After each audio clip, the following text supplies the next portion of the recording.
Buenos días. En esta exposición voy a explicar las teorías de imputación objetivas desarrolladas por el jurista Roxy, que es uno de los penalistas más influyentes en lo que es el derecho penal moderno. Bueno, la teoría de imputación objetiva surge porque no siempre basta demostrar que una persona causó un resultado para hacerla responsable penalmente. También es necesario analizar si ese resultado puede ser atribuido jurídicamente al autor. Por eso Roxin sostiene que solo existe responsabilidad penal cuando una persona crea un riesgo jurídicamente desaprobado y ese riesgo es el que finalmente produce el resultado que la ley pretendía evitar.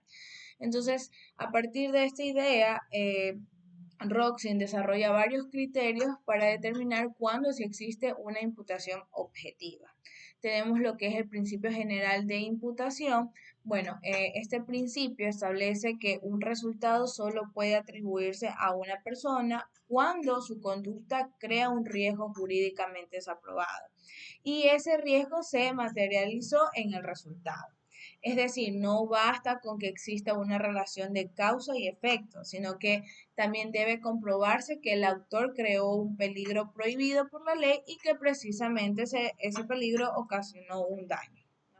Entonces, como ejemplo eh, tenemos que imaginarnos que una persona conduce un vehículo a 140 kilómetros por hora dentro de una zona urbana y en eso atropella a un peatón. En este caso, sí existe una imputación objetiva porque el conductor creó un riesgo prohibido al momento de exceder el límite de velocidad y ese riesgo produjo el resultado que fue el atropello. Como segundo punto, tenemos lo que es la teoría de la disminución del riesgo. Esta segunda teoría, que es la disminución del riesgo, Roxin en sí explica que cuando una persona interviene para disminuir un peligro mayor, aunque se produzca un daño menor, normalmente no existe la responsabilidad penal. Entonces, en otras palabras, podemos decir que la conducta busca proteger el bien jurídico y no aumentar el riesgo. Un ejemplo es que si una piedra se dirige hacia la cabeza de una persona y la otra persona puede evitar el impacto de esta piedra, pero logra en sí desviar a que la piedra golpee solamente el brazo, aunque exista una lesión, el daño fue mucho menor gracias a la intervención, pero por eso Roxy considera que no existe imputación objetiva, ya que la conducta disminuyó el riesgo en lugar de aumentarlo. Como tercer punto, tenemos lo que es la teoría de creación de riesgo prohibido. Bueno, esta tercera teoría en sí establece que solo responde penalmente quien crea un riesgo prohibido por el derecho. Si la conducta no genera realmente un peligro jurídicamente relevante, no puede atribuirse el resultado. El ejemplo aplicable a esta teoría es que un sobrino desea heredar la fortuna de su tío y lo convence de viajar en avión esperando que ocurra un accidente, pero el avión se estrella por una falla mecánica completamente imprevisible. El sobrino no creó ese riesgo. Aunque él tenía esa intención de que el tío muera, jurídicamente el resultado no puede imputársele porque el accidente no fue consecuencia de un riesgo creado por él.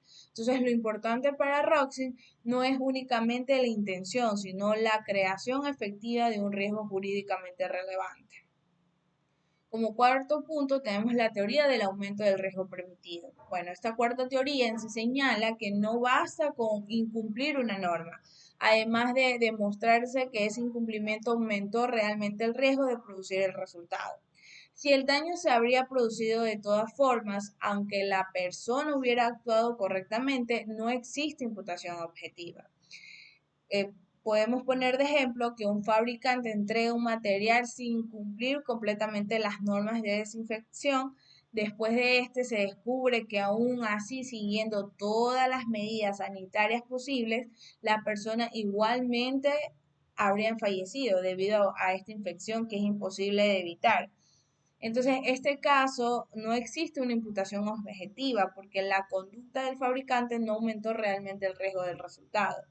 Por ello, Roxy en sí nos indica que la simple infracción de una norma no siempre genera una responsabilidad penal. Y como quinto punto, tenemos lo que es la teoría del ámbito de aplicación o esfera de protección de la norma. Bueno, finalmente, en sí, Roxin desarrolla esta teoría del ámbito de protección de la norma, ya que explica que un resultado solo puede imputarse cuando pertenece precisamente al riesgo que la norma busca evitar. En sí, si el daño ocurre por una causa totalmente diferente, no existe una imputación objetiva. Podemos decir que una persona dispara contra otra con la intención de matarla y solo logra herirla, mientras que a esta víctima se la traslada al hospital y la ambulancia sufre un accidente y la víctima fallece. Entonces, en este caso, la muerte no fue consecuencia del disparo, sino que fue por accidente de tránsito. Entonces, decimos que para concluir, que estas teorías de Roxy permiten limitar la responsabilidad penal de una manera más justa. No toda persona que interviene en un hecho responde automáticamente por el resultado. Primero, por eso debemos analizar si se creó el riesgo jurídicamente desaprobado y si ese riesgo aumentó realmente el peligro y si el resultado corresponde. Gracias.